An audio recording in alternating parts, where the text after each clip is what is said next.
Salut à tous, bienvenue dans ce tout nouveau numéro de One Shot sur Script.fr. Heureux de vous reparler cinéma et de discuter probablement d'un des films les plus attendus de cette année 2017 et même peut-être l'un des plus attendus depuis très longtemps, puisque c'est un film qui a été sujet à de nombreuses suites qui ont avorté, qui ne se sont pas faites, qui ont été en projet. Bref, aujourd'hui on va vous parler de Blade Runner 2049, réalisé par le grand Denis Villeneuve, et avec moi pour en parler le plus fan des fans de la série Blade, mais pas du tout de Blade Runner, c'est Adrien. Comment va ? Ça va bien.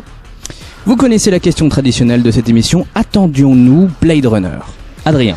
Il y a quelques années tu m'aurais posé la question non, mais depuis qu'il y a eu tout le projet du film, ça me titillait, ça me taraudait un peu, parce que c'est vrai que Blade Runner était un film à l'époque assez mythique. Donc oui, je l'attendais, et puis plus le temps avançait, puis je me disais vivement de voir le résultat, en plus sachant que Ridley Scott ne serait pas à la réalisation. Alors moi c'est vrai qu'aussi je suis pas le plus grand fan du film Blade Runner, qui est devenu un film culte. J'aime beaucoup le film, hein, mais je suis pas le plus grand fan. C'est vrai que par contre le projet m'excitait de plus en plus, surtout parce que c'était Denis Villeneuve à la réal, et j'adore ce metteur en scène. Je trouve il a pour moi aucun faux pas dans sa carrière, et Premier Contact, son dernier film, a pour moi été une vraie claque. Donc j'étais de plus en plus excité, et les premiers teasers me rappelait un peu ce que George Miller avait fait avec Mad Max Fury Road, c'est-à-dire quelque chose de très intelligent et quelque chose de magnifique visuellement. Et voilà, même si ces quelques dernières semaines l'excitation avait un peu redescendu, je dois avouer quand même que j'étais très enjoué de pouvoir enfin voir le film, d'autant plus que les critiques américaines étaient dingues. Donc voilà, on l'a vu tout à l'heure, on réagit à chaud. C'est peut-être d'ailleurs pour moi une très mauvaise chose, puisqu'en général les films de Denis Villeneuve font réfléchir assez longtemps, un peu comme Nolan. On a vu le film, sachez-le, en VO et en 2D. D'avance, n'allez pas voir le film en 3D, je crois, parce que le film dure 2h40. Et puis il est déjà assez sombre comme ça. Exactement. Alors, je vais vous donner mon avis sur ce film d'une manière... voilà, je vais vous donner ma photographie de ce Blade Runner 2049, et Adrien, si tu le veux bien, tu rentreras probablement dans le détail, puisque en fait, pour moi c'est peut-être pas la meilleure des choses de réagir à chaud, hein, non, comme je disais. Blade Runner, je saurais pas du tout quoi vraiment vous dire sur ce film. Je saurais pas vous dire si j'ai aimé ou si je me suis emmerdé en fait sur ce Blade Runner. Alors d'abord techniquement, le film il est magnifique. Je veux dire, une photographie de dingue, des plans complètement fous qu'on ne voit quasiment plus dans du blockbuster ou dans du film à grande échelle, mis à part quelques réals comme Nolan, Spielberg, un peu aussi Ridley Scott quand il fait du bon cinéma, ce qui est de plus en plus rare. La musique est super aussi, il me semble que c'est Hans Zimmer qui l'a fait, ça me rappelle beaucoup Interstellar à des moments. Je suis très content de voir Ryan Gosling sur grand écran, et je suis très content qu'il ait un bon rôle, parce que je me rappelle quand il a été annoncé dans le film, beaucoup de gens gueulaient en disant non mais Ryan Gosling c'est n'importe quoi, alors que le mec depuis maintenant plusieurs années montre qu'il est capable d'avoir des rôles adultes, des rôles carrés, des rôles qui portent un film. Donc Ryan Gosling est super, Harrison Ford est top, ça me fait plaisir de le revoir. On le voit pas énormément, ça a été, je trouve, un peu trop teasé, voilà, mais son rôle est très très bon, il mûrit, c'est comme des bons vins, il mûrit quoi. On a hâte de le voir dans Indiana Jones, voilà. Et il y a de super petits rôles, des seconds rôles, c'est même plus que c'est quasiment des troisièmes rôles, Jared Leto, Dave Bautista, voilà. Tout ça est super, la direction artistique est magnifique, c'est un film qui va remporter une flopée d'Oscars, c'est une certitude, et c'est une très belle année pour Warner, parce que ça et Dunkerque, c'est clairement deux mastodontes pour les Oscars. Mais je vais pas vous cacher que le film dure 2h40 et que la première heure, j'en pouvais plus. Je me suis emmerdé, c'est long, c'est très très très long. C'est un film d'ambiance comme le premier, mais c'est trop long en fait. Alors la première heure était très compliquée, la seconde ça passe un peu mieux, et puis l'intrigue commence un peu à se construire, à se déceler, on commence à comprendre des choses, on est un peu moins perdu, le réel nous met un peu moins à l'écart, et les 40 dernières minutes sont excellentes. Mais ce qui est très curieux, c'est que c'est très très très très long au départ, et les dernières 30 minutes vont hyper vite, les réponses se font d'un coup, donc je sais pas trop comment... honnêtement, le film, il est à la fois magnifique, incroyable, je dirais pas un chef-d'œuvre, mais c'est vraiment un très très bon film de très haute qualité, et d'un autre, il est très très compliqué d'accès, et ça me rappelle un peu, et ça sera peut-être le meilleur compliment que je puisse donner, ça me rappelle énormément pas le mieux du mieux, mais en tout cas le bon du bon de ce que Kubrick pouvait faire à certains moments. C'est-à-dire que visuellement c'est magnifique, on sent que derrière on assiste à un film de haute volée, mais l'entrée, l'accès est parfois très compliqué, et je pense que certains spectateurs vont être très déçus parce qu'ils vont s'attendre à quelque chose de très blockbuster ou de quelque chose de très fou, et c'est très long, c'est de l'ambiance. Donc voilà, il faudra vraiment du temps pour moi pour digérer ce Blade Runner, mais ce qui me fait un peu chier, c'est que Premier Contact de Villeneuve, qui était aussi lent, qui était voilà un film d'ambiance, il y avait de l'émotion dans le film, il y avait de l'humain, et j'ai pas trouvé cet humain-là dans Blade Runner. C'est très froid, c'est très robotique, c'est ce qui m'a certainement le plus gêné. Adrien.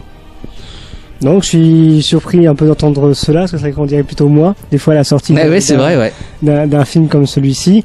Pour remettre dans le contexte, c'est vrai, on est mercredi, je me suis refait lundi le Blade Runner de notre ami Ridley, pour me remettre dans l'ambiance. Et donc je vais pas faire de comparaison parce que le jeu serait trop facile, et puis ce ne serait pas porté honneur ni à l'un ni à l'autre. Et c'est une très bonne suite par contre, dans l'idée. C'est une très très bonne suite dans l'idée, en effet. Je vais faire un peu dans ta continuité. Dans l'idée, c'est vrai que le film est lent, mais comme je t'avais dit en revoyant le premier, c'est la même chose. En fait, on retrouve la construction de ce film est un peu copié-collé sur le premier. Donc toute une première partie en effet très lente, où il ne se passe pas grand chose, on nous met dans l'ambiance, les décors, on présente les persos. Après, quand ça commence un peu à se dénouer, il y a quelques rebondissements, et bien sûr les 40 dernières minutes où là il y a un enchaînement et puis un peu une explosion de saveurs, si on peut dire ça comme ça. Donc je trouve que sur le fond, on se rapproche vraiment dans une belle continuité du premier produit. Et là, moi, où je suis content, c'est que Ridley Scott ne soit pas mis à la réalisation, parce que là, il devrait quand même comprendre qu'il faut qu'il laisse tomber Alien, je pense, et qu'il donne son bébé à quelqu'un d'autre qui puisse réinventer ou faire une continuité de ces films. Donc par rapport à cette suite, non, ça fonctionne, c'est logique. Je suis très content qu'on fasse référence donc au passé, à qu'est-ce qui s'est passé en effet dans cette période de 30 ans. Les clins d'œil, la scène d'ouverture, la toute première image d'ouverture m'a fait vraiment sourire, parce que référence énorme au premier film, donc très bien. Les décors, le film ne va pas vieillir, tout comme le premier, parce que le Los Angeles de 2049 est sombre, et quoique il est sombre dans une partie, et l'autre partie tout d'un coup on est dans l'orangé, on a une partie végétale qui m'a surpris, qui casse un peu, qui fait du bien, sans trop vous spoiler bien sûr. Donc c'est vrai que c'est un beau produit à voir sur grand écran, parce que le son était de très bonne qualité. Toujours les références aussi à Vangelis. Donc Hans Zimmer, pour moi, il fait du Hans Zimmer. Il m'a pas plus donné de frissons par rapport à un Interstellar, ou tu vois. Non, c'est sûr, c'est pas du Interstellar. Il y a quelques notes Interstellar, c'est normal, c'est de la SF. Mais ça reste toujours dans cette continuité. Mais c'est propre, c'est bien fait, c'est un amour du cinéma de genre. Donc pour ça, Villeneuve, on peut que le féliciter d'avoir réussi le pari de faire avec cette continuité du renouveau dans le film de genre, sans dénaturer le produit initial. Donc ça, merci beaucoup Denis. On peut dire ça comme ça. Merci Denis. En plus, il est québécois, donc oui, il va comprendre. Il va comprendre. Donc ça, pour le côté fond-forme, scénaristiquement parlant, bon voilà. Casting, Ryan Gosling, c'est vrai que j'aurais pas misé personnellement un copec, voilà, sur le bonhomme. je l'aime bien, je suis pas fan du monsieur, mais là il tient tout le film. Faut reconnaître qu'il est là du début à la fin. Il tient tout le film, il a les émotions, il y a un moment où on se dit ah ouais, il peut aller dans ce côté du jeu, donc très bien. Les rôles secondaires avec les rôles de la femme Joy, un peu, ça j'ai adoré. La mise en scène de toute cette partie, il y a des très très bonnes idées sur le numérique, les hologrammes, sur le vivant, le virtuel, et ça j'ai trouvé ça génial. Harrison Ford, ça fait plaisir, en effet, bon on le voit pas beaucoup. Il me fait un peu de la peine le monsieur. Au moment il a 75 ans, on va pas dire que voilà il a plus 30 ans, 40 ans, il a 75 ans. Moi je le ressens un peu quand il essaye de courir, quand il marche, on sent qu'il a quand même quelques problèmes de hanche. Ça rappelle Schwarzenegger. Ouais, non mais c'est vrai, ça m'a fait penser à ça. Ouais, c'est vrai. Mais ça fait plaisir de le voir parce que il est bon, c'est un très beau rôle. Il me rappelle un peu Patrick Stewart dans le Logan, si tu veux. Il est presque émouvant à certains moments. Non, donc en tout cas, je préfère son rôle dans Blade Runner que dans Star Wars pour le coup. Non, mais je suis tout à fait d'accord avec toi pour ça. Donc non, très bien, ça fait plaisir. Jared Leto, j'ai beaucoup aimé sa prestation. Parce que là, il a un rôle à la hauteur du bonhomme, quoi, du comédien, parce que voilà.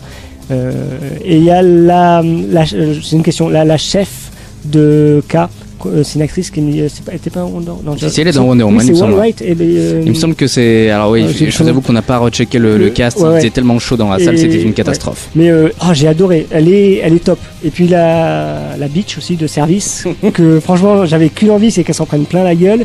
Elle est géniale. Non, casting aux petits oignons, content de l'avoir vu sur grand écran.